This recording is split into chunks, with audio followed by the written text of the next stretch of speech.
실제 동부지검은 별도의 대검 인력 지원을 받지 않고 기존 형사 6부 검사 1명만으로 유재수 전 부시장을 구속했는데 조국 전 장관의 한 변호인은 우리가 법리를 다투면 검찰은 이래서야 사회가 되겠느냐, 이래서야 사회가 되겠느냐 이러면서 읍소하는 전략을 고집했다는 겁니다. 정은혜비님 왜 아주 들어누워서 울면서 떼쓰지, 이런 말씀을 하시네요. 오늘 여러분 저기 장용진의 학익진 올라올 텐데 장용진 기자가 이런 정황 사정을 설명하더라고요. 굉장히 재밌는 내용이었어요. 뭐냐면요, 원래 그 서울 동부지법은 그 서울 동부지법이 아니라 서울 동부지검 검찰이죠. 서울 동부지검은 조국 전 법무부 장관에 대한 영장 청구를 안 하는 쪽으로 가닥을 잡았다고 합니다. 안 하는 쪽으로 가닥을 잡았다고 해요. 실제로 구속할 만한 사안이 아니라는 걸 검찰 스스로도 알고 있었던 것이죠. 서울 동부지검도 알고 있었던 겁니다. 그런데 어느 날 갑자기 입장이 확 바뀝니다. 그래서 구속 수사로 바뀌었는데 이건 뭐 아니나 봐도 이거는 뭐 보나마나 대검찰청에서 영장 발부하라. 영장 발부받아라. 이렇게 죄송합니다. 영장 청구하라. 이렇게 압박한 것일 수가 있어 보여요. 예. 원래는 이제 사실은 불구속으로 해가지고 수사를 하려고 했는데, 재판을 하려고 했는데, 아니 불구속 수사가 아니라 불구속으로 재판하려고 했는데, 불구속 기소를 하려고 했는데 대검찰청, 윤석열의 대검찰청, 한동훈의 대검찰청으로부터 뭔가 연락을 받고 구속영장 청구 쪽으로, 구속영장 청구 쪽으로 방향을 틀었다는 겁니다. 자, 그런 거 보니까 말이죠. 이거 대검찰청에서 구속영장 받아내! 이렇게 압박을 가했고, 그러다 보니까 동부지검에서는 하긴 싫지만 하여간 시켰는데 어떡합니까? 그래서 판사한테 읍소를 한 것이 아니겠는가, 이런 판단이 서게 됩니다. 정말 참 우스울 노릇이죠. 아니 구속할 사안이 아니면 구속 안 하면 되지, 왜 구속하라고 억지로 겁박을 하고 으름장을 놓습니까? 근데 또 저 판사들이 말이죠, 검사 집단의 그 전방위적인 압박 때문에 결국에는 뭐 나중에 뭐 죄질이 나쁘다느니 말도 안 되는, 아니 영장실질심사의 판사는 이 사람이 구속을 해야 하는지 구속을 해서는 안 되는지 그것만 판단하면 됩니다. 구속 여부는 유무죄와 달라요. 이 사람에 대해서 묶어놓고 수사를 하고 재판을 해야 온당하겠다, 이렇게 판단할 때 구속영장을 발부하는 것이고, 그렇다면은 죄질이 어떻고 뭐 무슨 뭐 범죄 사실이 소명되고 이런 말을 할 이유가 없는 거예요. 그런 얘기를 왜 영장 판사가 합니까? 근데 했단 말이죠. 검찰의 어마어마한 압박을 받았던 것 같아요. 그럼에도 불구하고 검찰이 내놓은 청구한 영장은 이건 너무나 부실하다라고 본 겁니다. 자, 이렇게 읍소를 했다고 하는군요. 웃음만 납니다, 정말. 아이고, 구속영장을 구걸해요. 구걸해. 아니 뭐 확실한 게 있으면 구걸할 거 뭐 있어요. 그거 잘 만들어서 내면 그만이지. 근데 왜 호소를 내? 호소를 하기는 왜 읍소를 해? 왜 한 사람을 죽이지 못해서 안달이야? 왜 그 의도를 감추지 못해? 그 의도가 뭔데? 정말 윤석열 때 검찰이 어마어마하게 망가집니다. 진짜 이런 검찰 여러분 보셨습니까? 과거 최악의 검찰을 다 모아놓은 것 같아요. 정말 이 검찰을 보면서 공수처는 정말 불가피하다. 불가피한 정도가 아니라 절대적으로 아주 절실하다. 이렇게 말씀을 드리지 않을 수가 없네요. 네. 하나만 더 보겠습니다. 해넘기는 검찰의 패스트트랙 수사 그렇게 어렵나? 경향신문 기사입니다.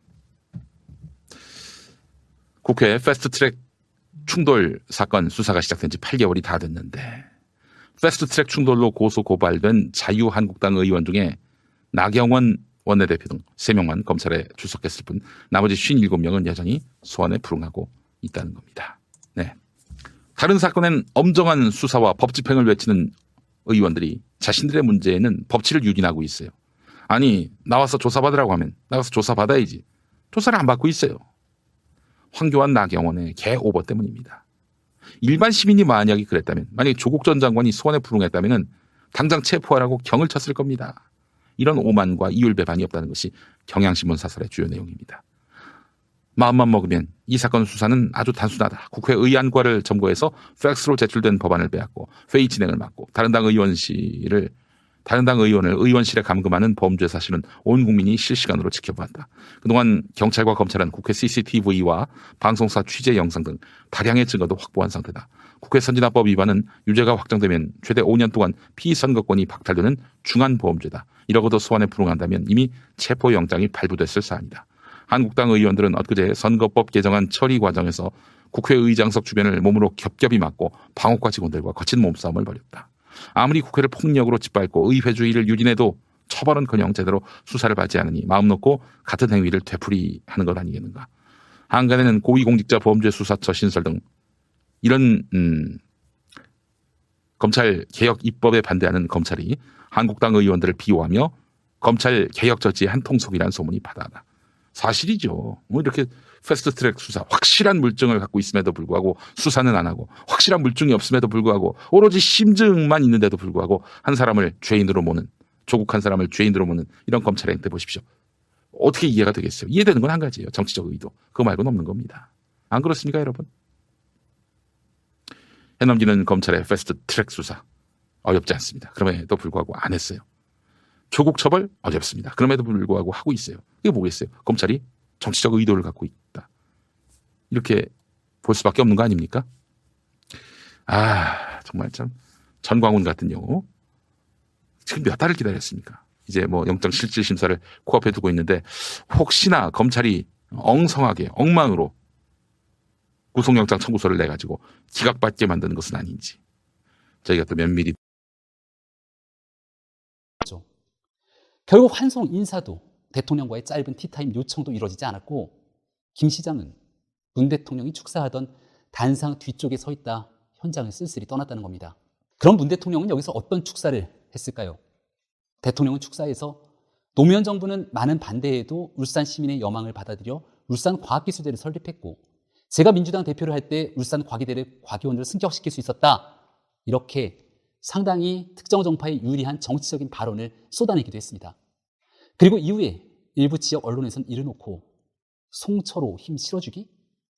이런 기사를 쓰기도 했다고 하죠. 그러니까 이를 보면 설마 문 대통령이 친구 당선에 유리하게 선거구도 만들려고 정말 대통령까지 나선 것 아니야? 이런 의혹이 일파만파 커질 수밖에 없는 대목이기 때문에 상당한 논란을 예상할 수 있을 텐데 한국당의 최연애 의원이 이런 의혹을 더 키울 수 있는 자료를 떡하니 하나 공개합니다.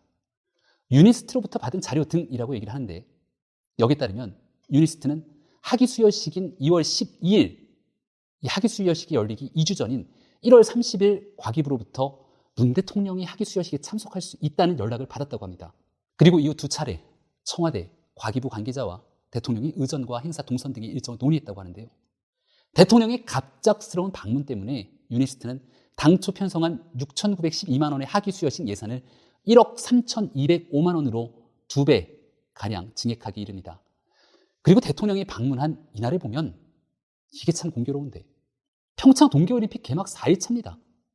이 전날 대통령은 김정은의 동생 김여정과 북한 특사단과 함께 북한 삼지연 관현악단 공연에 참석하는 등 엄청나게 바쁜 일정이 줄줄이 있을 때였습니다. 문재인 대통령은 올 초에 취임 이후 두 번째로 부천에 있는 유한대 졸업식에 축사를 했습니다. 그리고 이 내용은 대대적으로 대서특필 보도되면서 문재인 대통령이 어떤 의미를 담아 유한대를 찾았는지 청와대가 홍보하기 바빴던 듯 보이는 그런 보도들이 제 뇌리에도 생생히 기억이 납니다. 원래 대통령의 대학 졸업식 축사는요, 사회에 던지는 중요한 메시지를 담아낼 수 있기 때문에 어디를 선택하고 거기에서 무슨 메시지를 전달하는지가 아주 중요한 정무적 판단이 작용할 수밖에 없다. 이렇게 얘기할 수 있습니다. 그런데 분명 올해 부천 유한대 방문과 작년 유니스트 방문은 전국 단위 언론에 대한 홍보 등이 현격한 차이가 있고 그 메시지 전달에서도 여러모로 차이가 있음을 알 수 있습니다.